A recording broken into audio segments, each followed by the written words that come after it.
अस्सलाम वालेकुम, welcome to my channel. मेरा नाम सारा है और मेरा ताल्लुक गुजरांवाला के एक पोश इलाके से है। ये तकरीबन 15 साल पहले की बात है। मैं गुजरांवाला की एक मरूफ मेडिकल कॉलेज में एमबीबीएस के चौथे साल की तालबा थी। अपनी तारीफ खुद नहीं करूंगी, अलबत्ता इतना ज़रूर कहूंगी कि कॉलेज की सहेलियां कस्में खाकर कहती थी कि सारा जैसी खूबसूरत लड़की ना तो मेडिकल कॉलेज में है और ना ही पूरे शहर में। मैं वालिदैन की इकलौती औलाद हूँ। अल्लाह ने मुझे हुस्न के साथ साथ गोरे रंग और दराज कद से भी नवाजा था।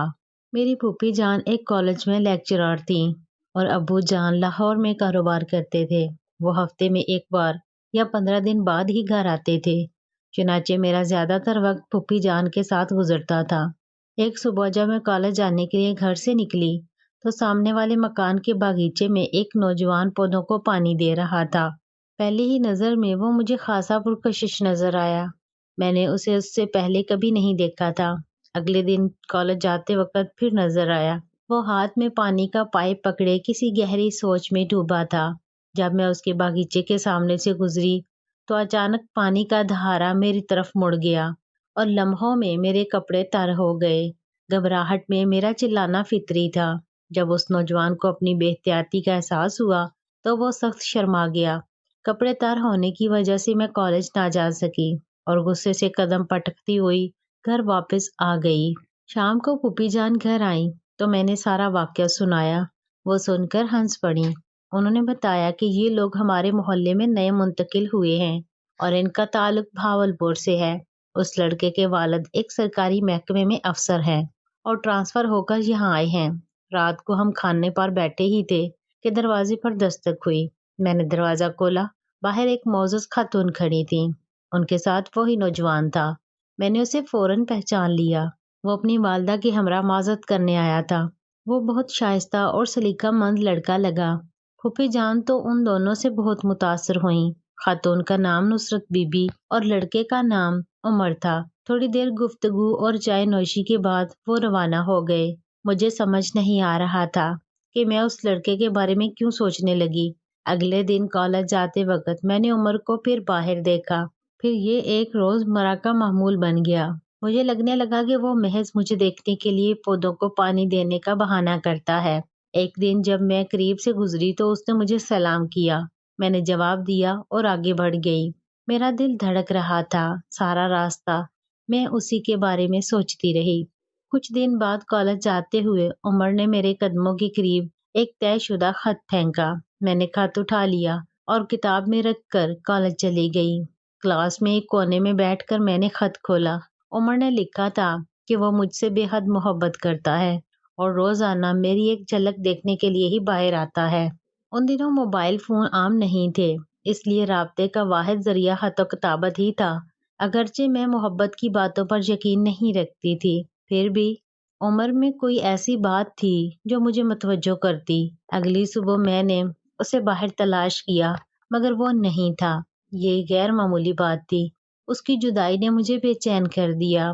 पढ़ाई में दिल ना लगा। मैं छत पर चली गई। वहां से उसका घर साफ नजर आता था। वो भी छत पर था। उसने मुझे देखा, करीब आया और मेरी तरफ देखने लगा। मैं भी बेइख्तियार उसे तकती रही। थोड़ी देर बाद उसने मुस्कुराकर इशारा किया। मैंने भी जवाबी मुस्कुराहट दी। उसके बाद ये हमारा खुफिया राब्ते का जरिया बन गया। कॉलेज जाते हुए नजर मिलती और शाम को छतों पर हम बगैर आवाज के बात करते। एक दिन उसने पत्थर से बंधा खत फेंका। उसमें उसने इतवार को शहर के बाग में मिलने की दरख्वास्त की थी। मेरे दिल में कश्मकश थी, लेकिन आखिरकार मैंने मिलने का फैसला कर लिया। इतवार को मैंने पुप्पी जान को दोस्त से मिलने का बहाना किया और बाग पहुंच गई। उमर पहले से दरवाजे पर मुंतजिर था। हम एक वीराने से गोशे में जा बैठे। खामोशी के बाद बातों का आगाज हुआ। उमर ने कहा, सारा, मैं पहली नजर में ही तुम्हारा हो गया था। तुम्हारे बगैर जिंदगी का तस्वुर भी नहीं कर सकता। मेरे दिल में भी वही जज्बात मौजूद थे। उस मुलाकात ने मेरे दिल में उसकी मोहब्बत को हमेशा के लिए जागजा कर दिया। वक्त तेजी से गुजरा। मैंने एमबीबीएस मुकम्मल कर लिया और अस्पताल में हाउस जॉब शुरू हो गई। एक दिन उमर ने मुझे मिलने बुलाया और बताया कि उसके वालिद का तबादला हो गया है और वो लोग बहावलपुर वापस जा रहे हैं। یہ خبر میرے لیے صاعقہ بن کر آئی۔ میں نے اس سے کہا ہم دور نہیں رہ سکتے، یا تو مجھ سے شادی کرو اور ساتھ لے کر جاؤ، یا پھر میری نوکری لگنے تک انتظار کرو۔ لیکن عمر نے میری دونوں تجاویز مسترد کر دیں۔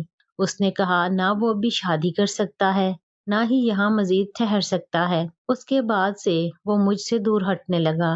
میں تڑپ رہی تھی۔ ایک دن موقع پا کر میں اس کے گھر گئی۔ عمر گھر پر نہیں تھا۔ اس کی چھوٹی بہن حمیرہ سے ملاقات ہوئی۔